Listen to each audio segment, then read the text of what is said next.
കർണാടകയിലെ കുടകിൽ ട്രക്കിങ്ങിനിടെ കാണാതായ മലയാളി യുവതിയെ കണ്ടെത്തി. വനത്തിനുള്ളിൽ നടത്തിയ തെരച്ചിലിലാണ് നാദാപുരം സ്വദേശിനിയും കൊച്ചിയിൽ IT ജീവനക്കാരിയുമായ GS ശരണ്യയെ കണ്ടെത്തിയത്. MS അനീഷ് കുമാർ ചേരുന്നുണ്ട് കൂടുതൽ വിവരങ്ങളുമായി. അനീഷ്, വഴി തെറ്റിപ്പോയതാണ് എന്നാണ് ഇപ്പോൾ ശരണ്യ വ്യക്തമാക്കിയിരിക്കുന്നത്. മറ്റു കൂടുതൽ വിവരങ്ങൾ ലഭിക്കുന്നുണ്ടോ? തീർച്ചയായും അതിജീവനത്തിന്റെയും നിശ്ചയദാർഢ്യത്തിന്റെയും ഒരു പ്രതീകമായി തന്നെ നമ്മുടെ ശരണ്യയുടെ യാത്രയെ കാണേണ്ടി വരും. കാരണം ഒരു 10 അംഗ സംഘത്തിനൊപ്പമാണ് അവർ കുടകിലെ ഏറ്റവും വലിയ മലനിരയായ തടിയന്റെ മുകളിലേക്ക് പോയത്. കർണാടകത്തിലെ 3ാമത്തെ വലിയ മലനിരയാണ് ഇത്. പക്ഷേ വഴിതെറ്റിയെന്ന് മനസ്സിലായ ശേഷം അവരൊരു അരുവിയുടെ സമീപത്തുള്ള പാറക്കെട്ടിനടുത്താണ് അവർക്ക് തങ്ങാൻ കഴിഞ്ഞത്. മൊബൈൽ ഫോണിലെ സിഗ്നൽ പൂർണ്ണമായും ഇല്ലാതാവുന്ന ഒരു അവസ്ഥയിലേക്കും കാര്യങ്ങൾ എത്തിയിരുന്നു. ആദ്യം തന്നെ അവർ താമസിച്ചിരുന്ന ഹോം സ്റ്റേയിൽ വിളിച്ച് താൻ വഴിതെറ്റി എന്ന് അറിയിച്ചിരുന്നു. പിന്നീട് ഒരു സുഹൃത്തിനെ വിളിച്ച് ഈ പൊസിഷൻ അടക്കം അറിയിക്കാൻ ശ്രമിക്കുകയും ഒപ്പം വനംവകുപ്പ് ഉദ്യോഗസ്ഥരുടെ ഹെൽപ്പ് ലൈനിലേക്ക് തന്റെ സന്ദേശം എത്തിക്കണമെന്ന് അറിയിക്കുകയും ചെയ്തെങ്കിലും അപ്പോഴേക്കും 1% താഴെയായി മൊബൈൽ ഫോൺ എത്തുകയും ചെയ്യുന്ന ഒരു സാഹചര്യം ഉണ്ടായി. പക്ഷേ അവർ കഴിഞ്ഞ കുറെ നാളുകളായി തന്നെ ഇതുപോലെ ഒറ്റയ്ക്കും കൂട്ടമായും ഒക്കെ ഈ ട്രക്കിങ്ങിന് പോകുന്ന ഒരു അനുഭവമുണ്ട്. അതുകൊണ്ട് തന്നെ അരുവിയോട് ചേർന്നുള്ള പാറക്കെട്ടിൽ അവർ നിലയുറപ്പിക്കുകയായിരുന്നു.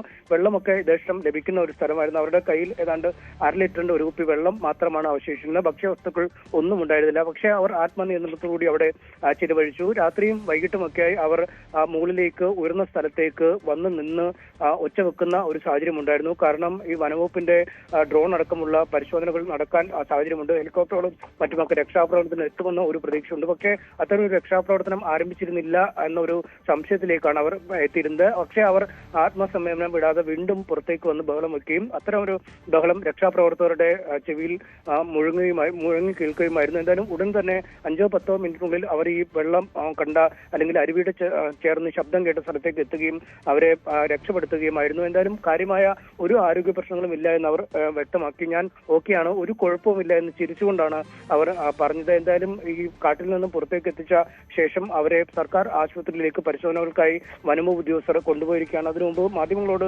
പ്രതികരിച്ചപ്പോഴും ഒരു തരത്തിലുമുള്ള ആരോഗ്യ പ്രശ്നങ്ങൾ തനിക്കില്ല എന്നാണ് അവർ വ്യക്തമാക്കിയത്. എന്തായാലും മണിക്കൂറുകളോളം അല്ലെങ്കിൽ 4 ദിവസത്തോളം ഒരു ആകാംക്ഷയുടെ മുൾമുനയിലായിരുന്നു കേരളം ഒട്ടാകെ ഉള്ളത്.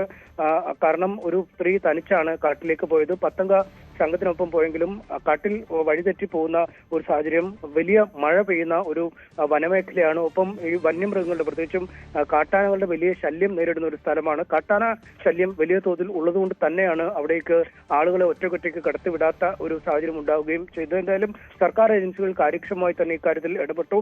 വനംവകുപ്പിന്റെയും ഒപ്പം പോലീസിന്റെയും സന്നദ്ധ പ്രവർത്തകരുടെയും ഭാഗത്തുനിന്ന് കൃത്യമായി ഇടപെടൽ ഉണ്ടായിരുന്നു. മാവോയിസ്റ്റ് വേട്ടയ്ക്ക് പ്രത്യേകം പരിശീലനം സിദ്ധിച്ച കാട്ടിനുള്ളിൽ ഉള്ള സന്നദ്ധ സേനാംഗങ്ങളുടെ ഇടപെടലും കൃത്യമായി ഇക്കാര്യത്തിൽ ഉണ്ടായി. ഒപ്പം കേരളത്തിൽ നിന്നുള്ള AC സെക്രട്ടറിയായ KC വേണുഗോപാലിന്റെ ഇടപെടൽ ഇക്കാര്യത്തിൽ വളരെ ഫലപ്രദമായി നമുക്ക് പറയേണ്ടി വരും. കാരണം ഈ രക്ഷാപ്രവർത്തന ദൗത്യത്തിൽ ഒരു ചെറിയ കാലവിളംബം ഉണ്ടായി എന്നടക്കമുള്ള ചില പരാതികൾ ഉയർന്നപ്പോൾ തന്നെ KC വേണുഗോപാൽ കർണാടകത്തിലെ ആഭ്യന്തരമന്ത്രിയും മുഖ്യമന്ത്രിയും വനംവകുപ്പ് മന്ത്രിയും ഒക്കെ ഇടപെടുകയും ഊർജിതമായ ഒരു തെരച്ചിൽ നടത്തണമെന്ന നിർദ്ദേശം നൽകുകയും ചെയ്തു. ഇതേ തുടർന്ന് തെരച്ചിൽ സേനാംഗങ്ങളുടെ എണ്ണം വർദ്ധിപ്പിച്ചു. പ്രത്യേക ദ്രുത കർമ്മസേന അവിടേക്ക് വിനിയോഗിക്കുന്ന സാഹചര്യമുണ്ടായി.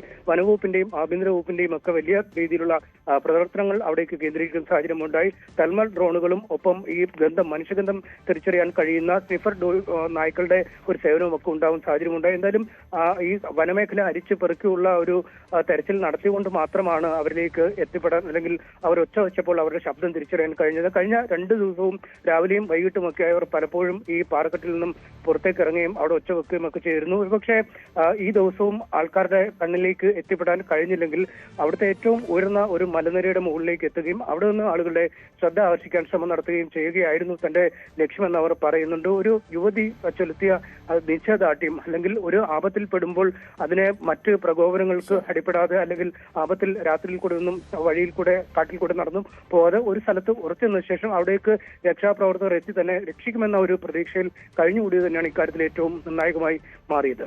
ശരി, MS അനീഷ് കുമാറാണ് കൂടുതൽ വിവരങ്ങൾ. കൂടുതൽ വാർത്തകൾക്ക് News 18 Keralam YouTube channel subscribe ചെയ്യുക.